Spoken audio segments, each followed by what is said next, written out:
In 2024, the Economic and Equity Party President Chilufya Tayali fled the country after an arrest in a crime that he is alleged to have committed around March to April of 2022. He has been out of the country for quite a while, but he's one person that has also received a lot of criticism for his nature of politics, with some calling him a flip-flopper, others a hired gun. Today, he was scheduled for judgment in absentia in a case in which he's accused of inciting mutiny. This has been adjourned to the 30th of January. But there's several political issues that surround his exile, but also things happening in the country. I sat down earlier today with Chilufya Tayali to talk about all of these issues. Welcome to This Day. My name is Dingindaba Jonah Buyoya.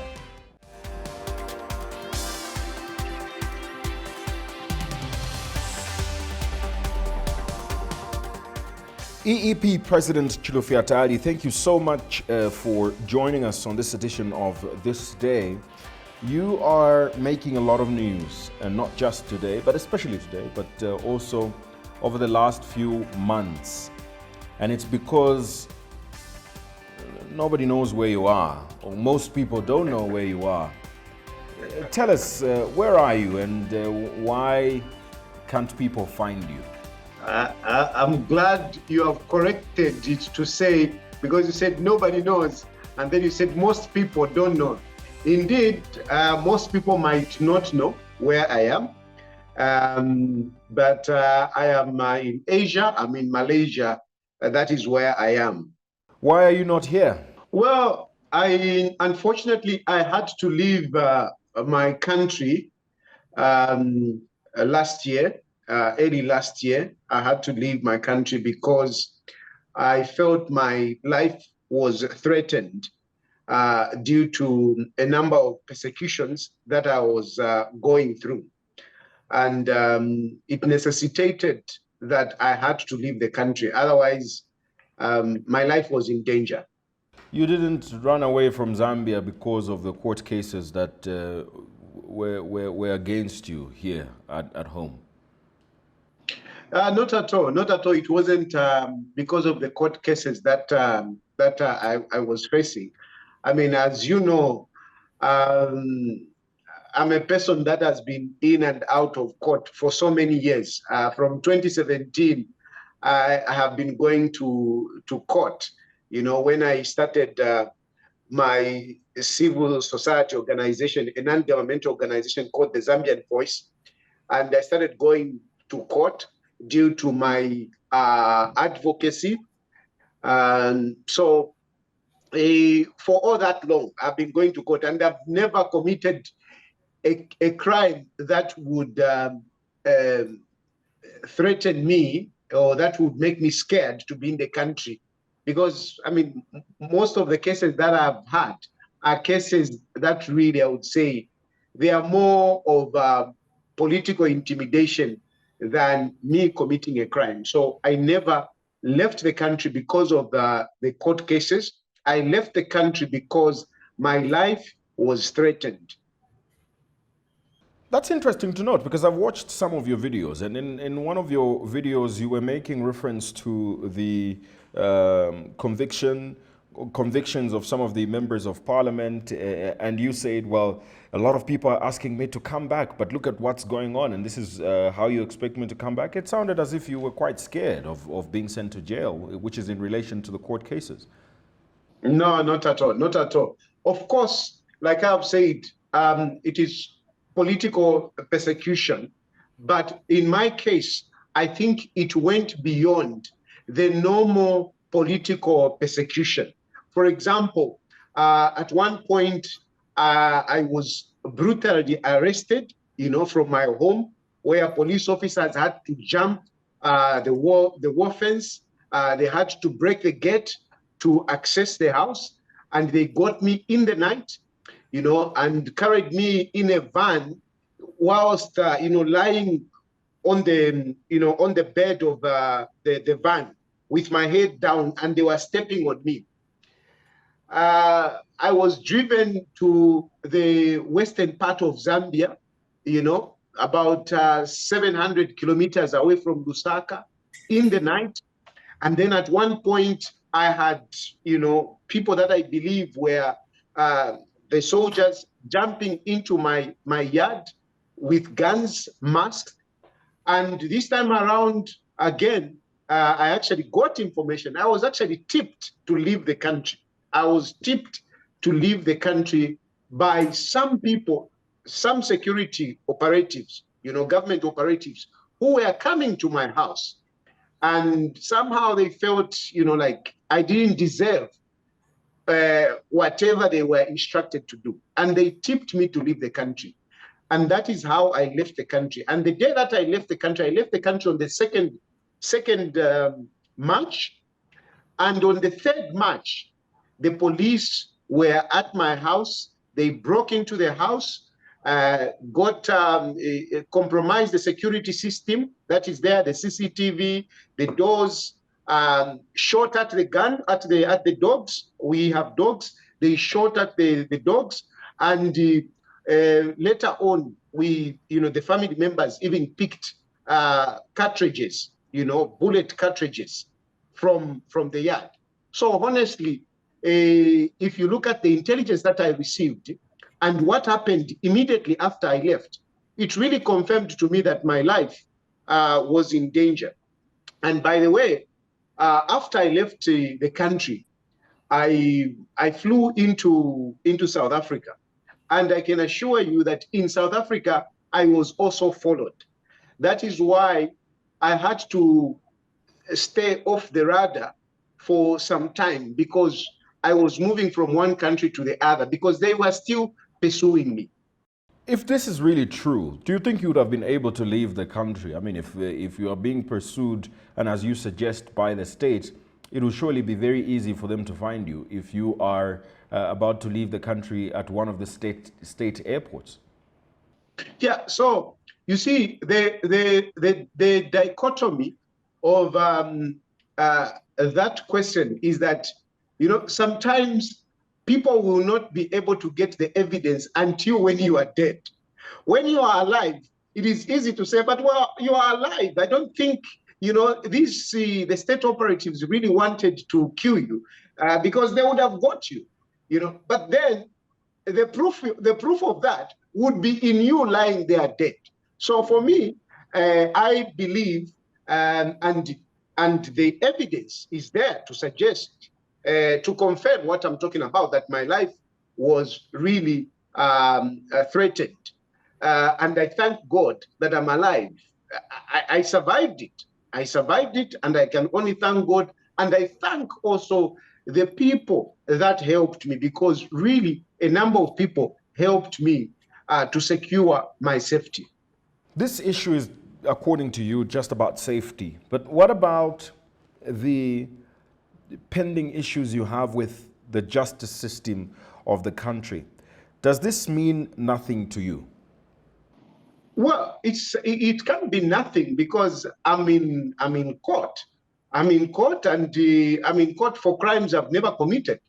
I'm not a criminal, and I'm in court. So it can be nothing. It is something, and it is something that we have to fight, because it is not just about me. I'm not the only one that is facing some of these politically motivated cases. So they mean something for me. They mean something for other people that are facing such trumped up charges, and of course, the democrats of our country. Let me talk about the fact that there was intention last year, and as I understand it, is in the process of you being placed on the Interpol red notice, which should make you one of the most wanted individuals by the Zambia police. Are you living in fear after this intention by the Zambia Police Service? Yeah, so thank you for that question, because it gives me an opportunity to highlight and some issues relating to Interpol. You see, the Zambian government did actually write to Interpol, okay, to say we are looking for this person, because by that time I was still in Africa. And I reached out to I reached out to some lawyers whilst in South Africa so that they can write to Interpol, because when the country issues that notice to say we are looking for this person, they must be able to provide, a prima facie case of why they want this person. Interpol does not just say, oh, we want Chilufya Tayali, and immediately they go start looking for Chilufya Tayali. The notice that they give to Interpol must be backed by some evidence or a prima facie case well established that indeed this person is a threat or is a suspect of criminality, some criminality. So when they put up that notice and you know about it as an individual, you can approach Interpol as well. You can approach Interpol and give your side of story.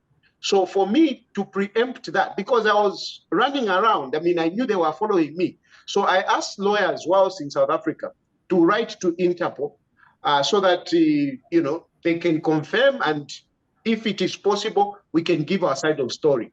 And what we got is that the Zambian government only put in a notice, but they did not put in, the backing of what crimes are committed.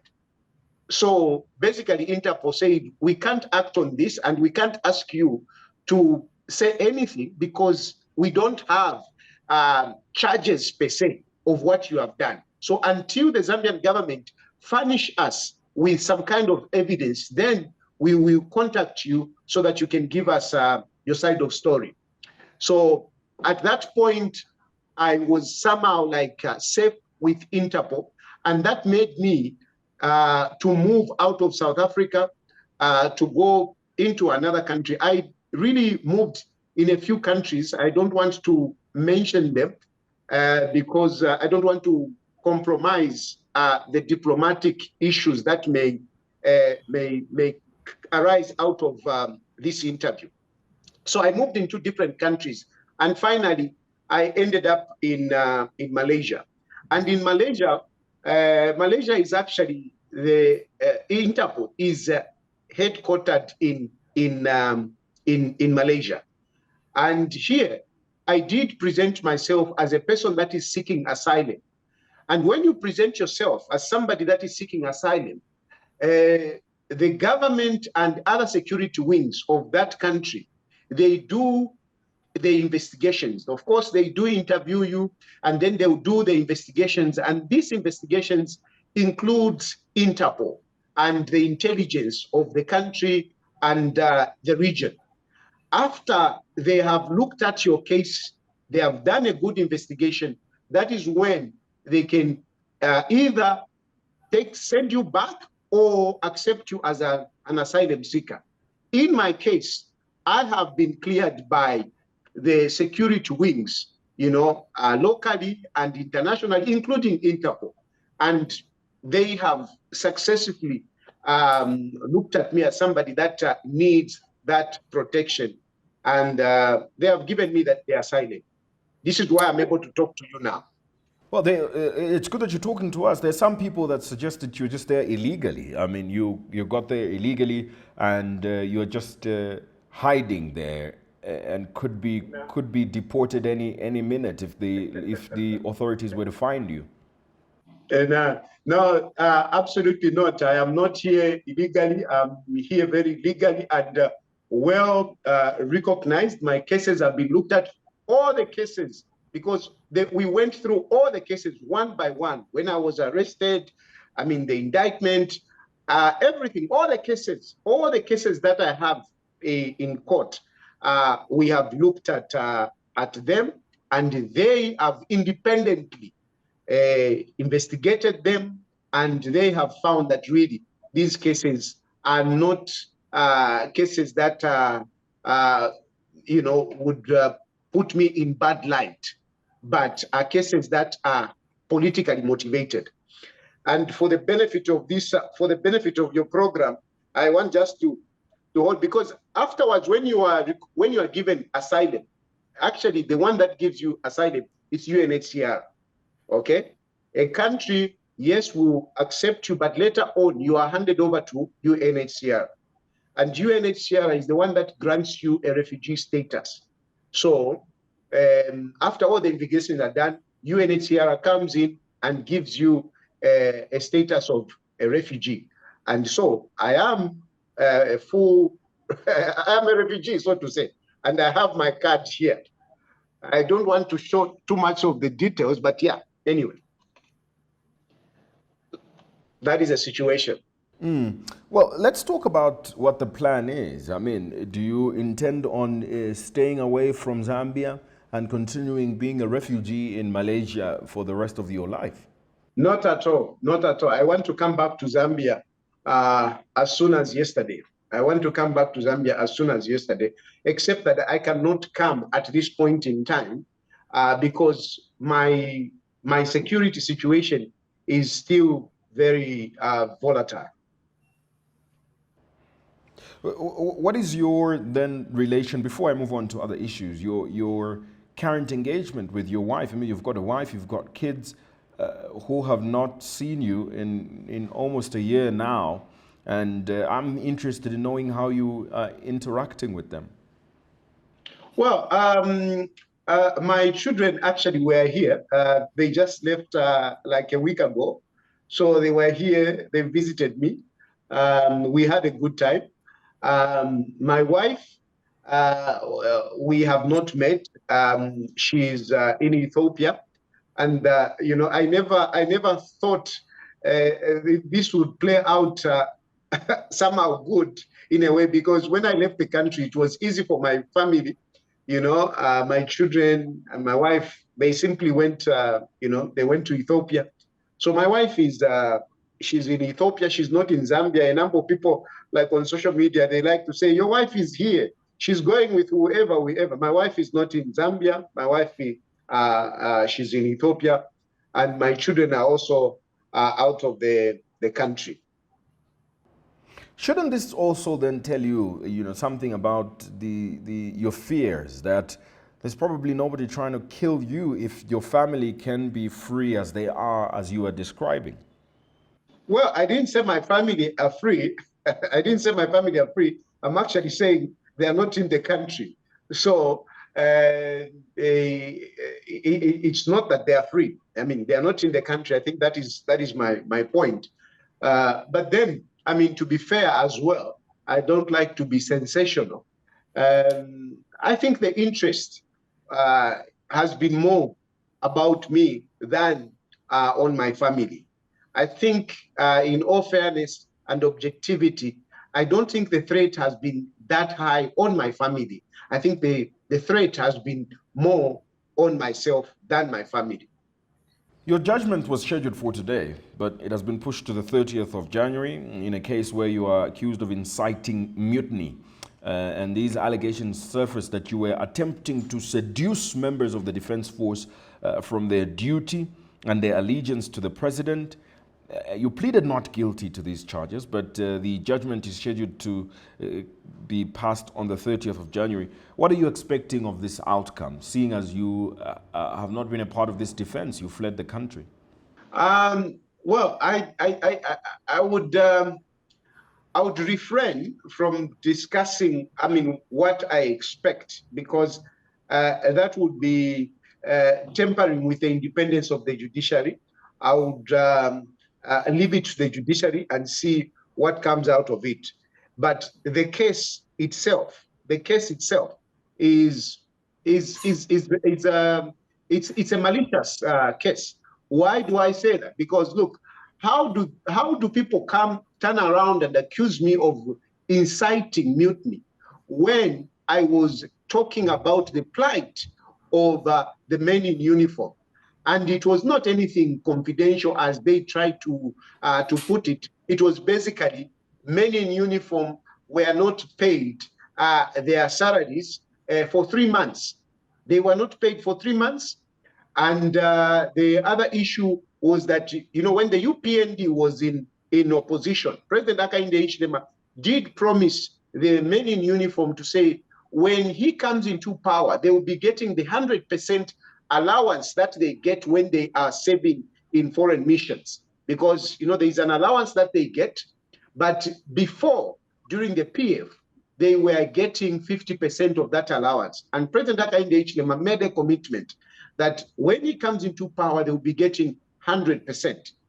And the men in uniform, of course, you know, they can't talk about these issues. So somehow they speak through people like myself who are in opposition to offer checks and balances to say we are not receiving the 100% that we were promised. And we have not been paid for 3 months. And the public lawyer that I am, and an opposition political party leader, I spoke about that. And government did issue a statement to apologize or basically to give an excuse why, or an explanation why they didn't pay them for 3 months, and they paid them.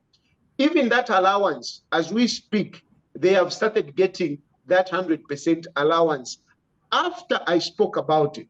So in my view, I did my job. I spoke about something that was not being done. And if you talk about checks and balances, what more than this? What more than this? I find it interesting that you've got all these fears, but at the start of my question, you also seemed to have confidence in the judiciary. So you do have confidence in the judiciary after all? Well, I have not received any threat from the judiciary. I have received threats. My threats were not with the judiciary. My threats were with the police and other security operatives, not the judiciary, not the judiciary. And then, so I've got no reason really to doubt the judiciary. I know they may have the pressure, but I cannot prove that pressure apart from, you know, my perception. But that is not something that I would bring to an interview and accuse the judiciary of being biased or of being manipulated by the system. Yes, I do suspect that, but it is nothing more than suspicion. So I still hold that confidence in the judiciary, and I hope that on the 30th of January, you know, justice will be served. Let's now talk about you and your political positions. You have been known, you know, to be very inconsistent with your political positions on your Facebook page. Some people believe that you are a flip-flopper. You change your colors like a chameleon. Today you are red, tomorrow you're green, the next day you're blue. Very inconsistent. Are you inconsistent and a hired gun that sings praises for whoever is paying the check? Well, I think what the issue has been with our political situation is the polarization that is there.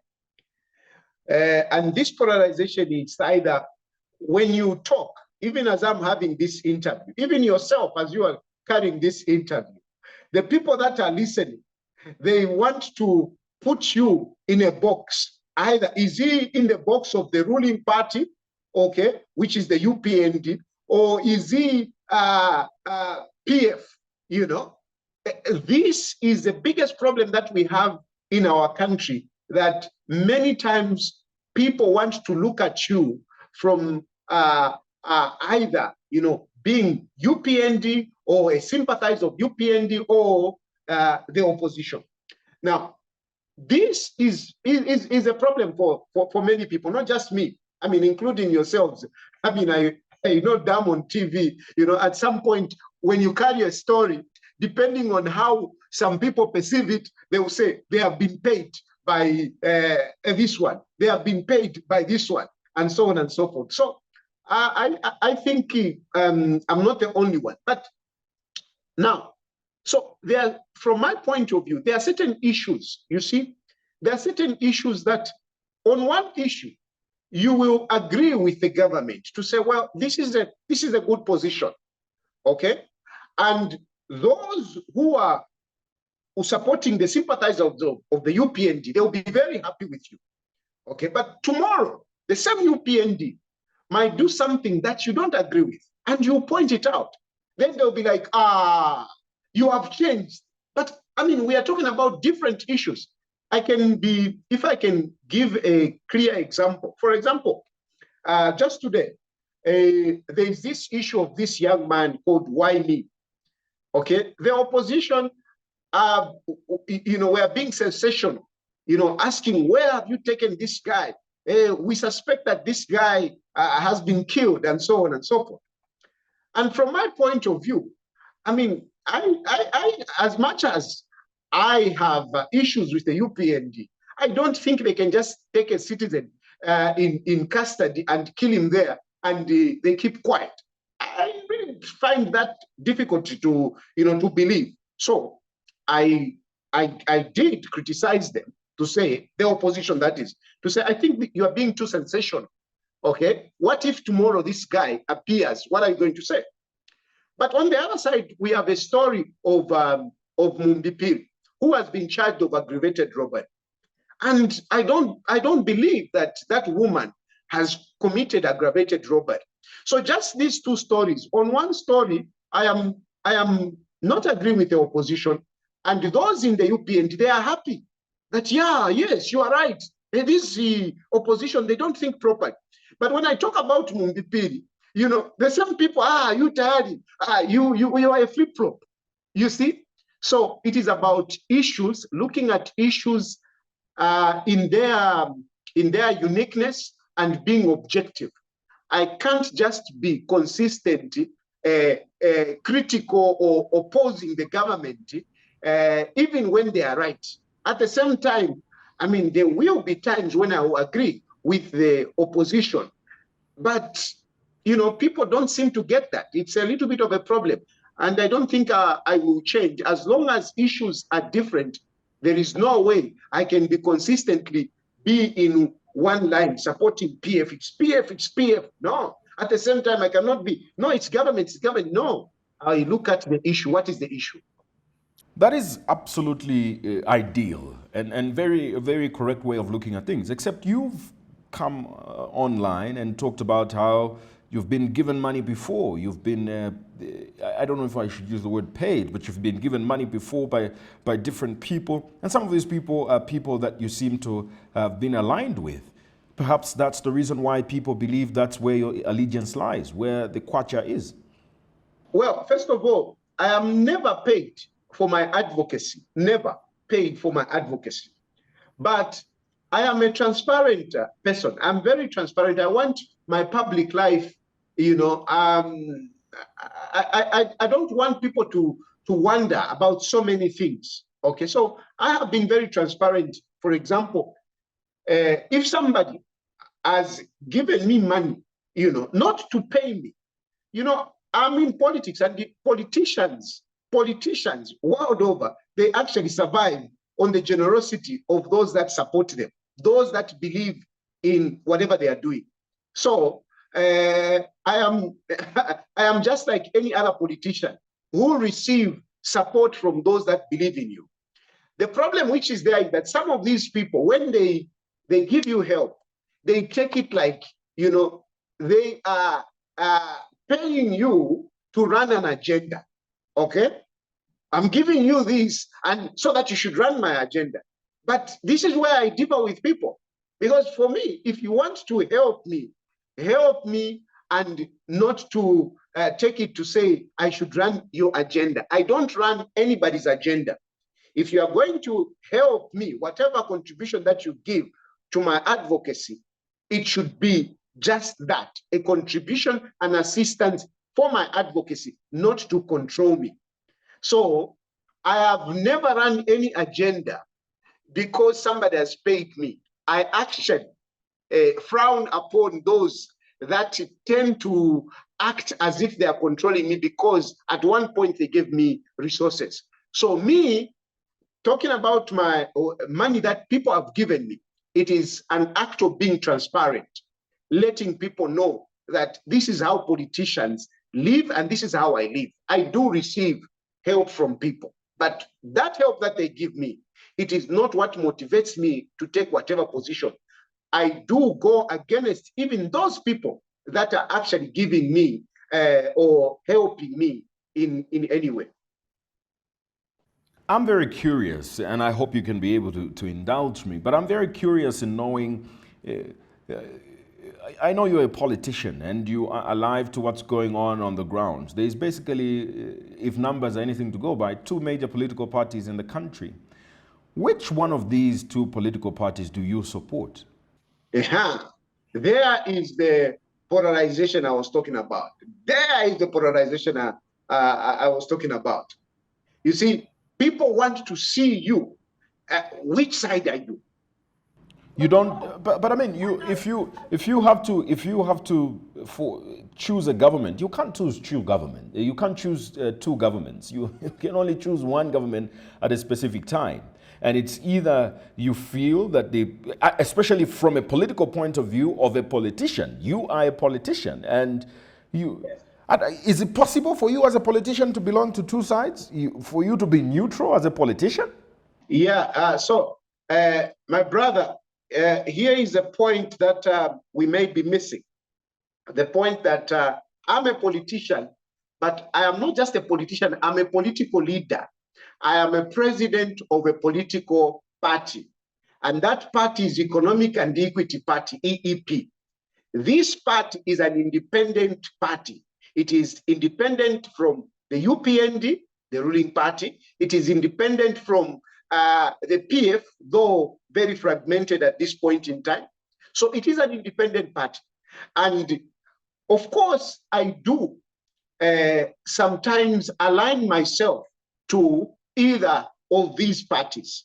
Because you see, my party is a small political party. And to grow a small political party, you need, the big guys. You need to associate yourself with the big guys. As they say, if you want to make money, you need to be with the guys with money. If you want power, you need to be with the guys with power. So these guys, sometimes I do align myself with them if the agenda that they are running, I am agreeable to it. But if I don't agree with it, I don't align with them. And if I don't agree with it, if I need to criticize it, I even criticize it. So, and again, this is where the problem comes in, because if a UPND is running a certain agenda, and I agree with that agenda, I will support it. I will talk about it. I will advocate about that particular issue. But if on another issue, they come up with another issue which I don't agree with, I will criticize that issue, whatever it may be. So from my point of view, I want people to know that I am a political leader who runs a party, Economic and Equity Party, small as it may be. And where it is necessary, I do align with the political party depending on a particular issue, if I agree with it. If I don't agree with it, no, I will not support it.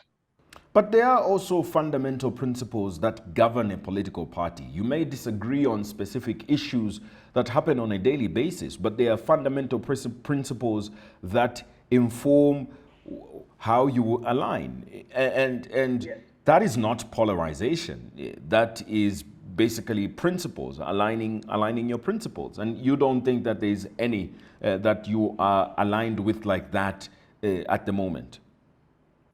Well, otherwise, look, we are a number of political parties and with different ideologies.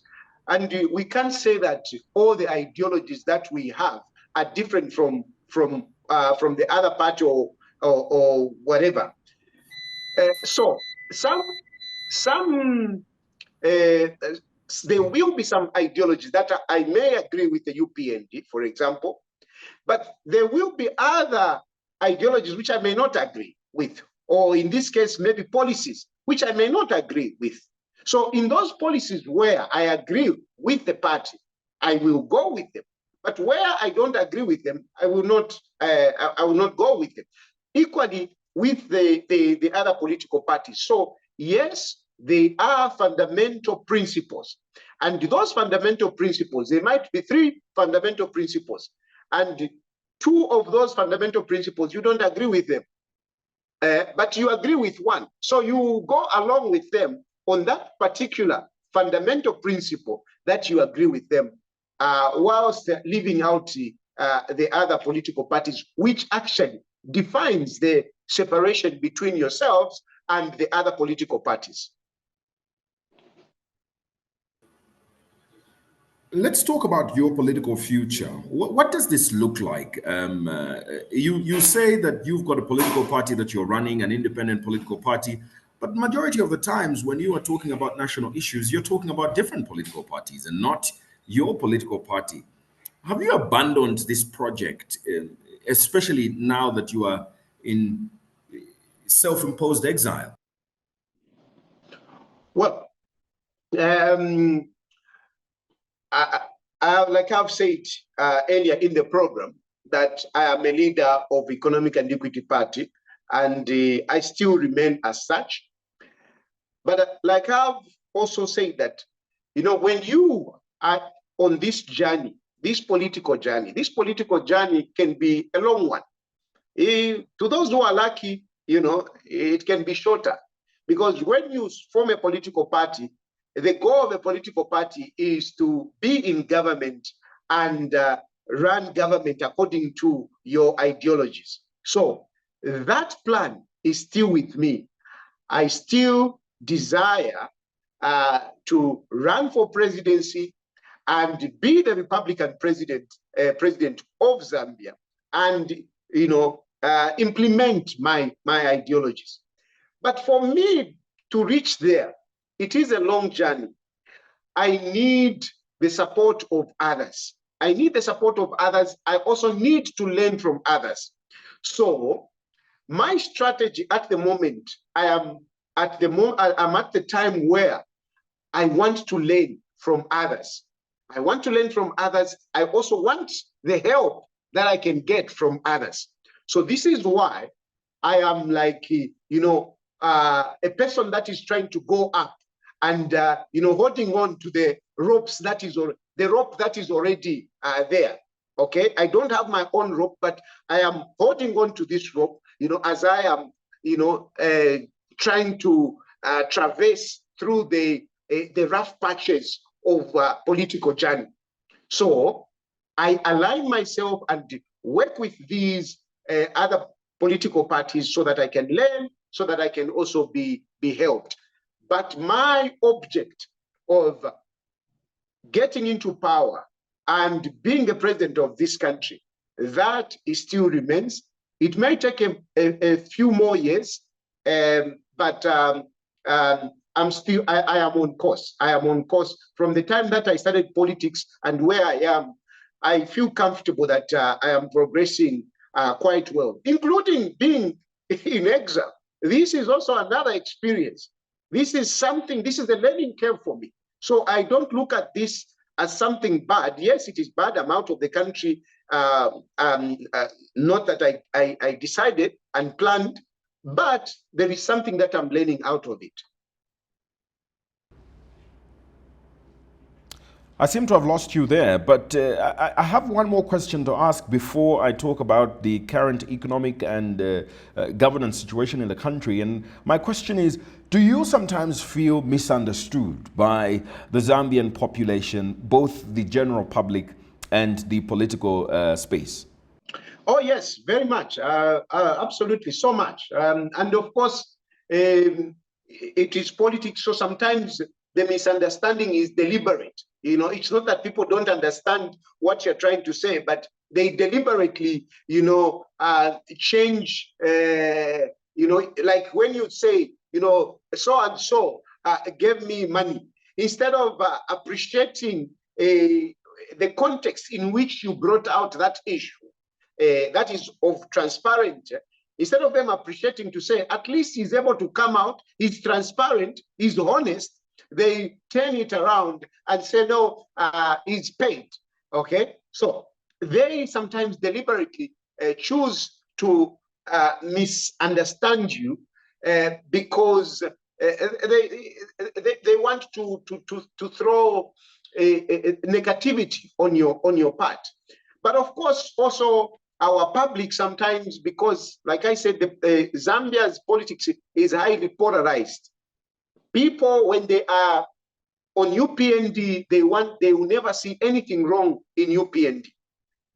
no matter what. For example, you see one person, he can be in PF and they're calling this person to be corrupt. No, this person is very corrupt. This person is very corrupt. If this person changes camp, joins the UPND, the very people that were saying this man is corrupt, they will say, no, he's a clean guy. He's a clean guy, you know. And it is like that. But it is something that, from my point of view, I want to change.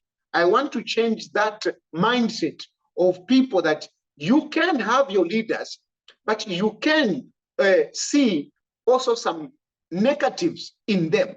You know, psychophantism shouldn't be misunderstood as loyalty, because some of them, no, it's about loyalty. It's about loyalty. But I mean, when a leader is wrong, it is not wrong for you. It is not disloyalty for you to, you know, to point out what that mistake is. So I'm misunderstood, but I am determined, you know, to continue being objective according to, I mean, the situation that is before me.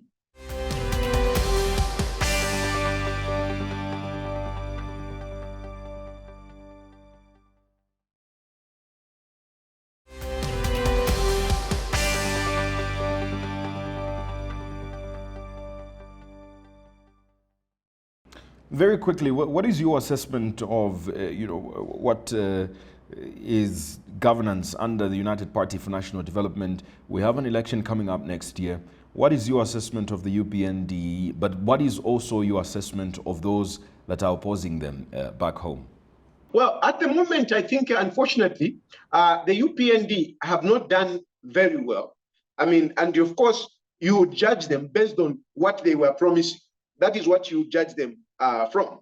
And on that scorecard, really the UPND have not fared very well. Unfortunately, on the opposition side as well, we have not done very well to hold the UPND accountable, because you see, a government works better for the people if the opposition is good. Unfortunately, the opposition is quite weak, mostly because we seem to be so power hungry in Zambia. Most of us politicians, we are so power hungry. Everyone wants to be a president. Everyone wants to be a president.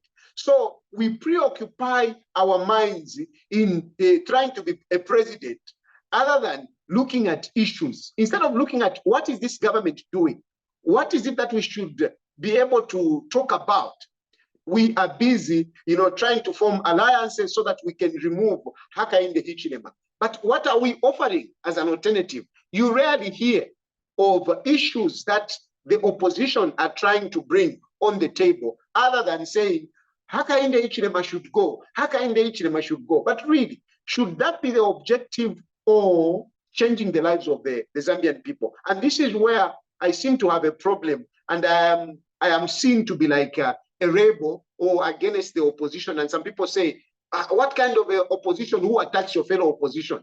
Yeah, because really, I don't think we align in objectives. For me, I want to save Zambians. I want to change things for the country. It is not just to change Hakainde Hichilema for the sake of Hakainde Hichilema to go. Who do you bring in? What is he offering? That is my issue. Thanks a lot for talking to us on this edition of This Day, and we appreciate you engaging us today. Thank you very much. It has been a pleasure. This is the first time, by the way, that I am talking to, you know, the media in Zambia. So thank you very much for giving me this opportunity. I'm available now for interaction, because I'm not running away. I am settled. I am secured. So we can interact more.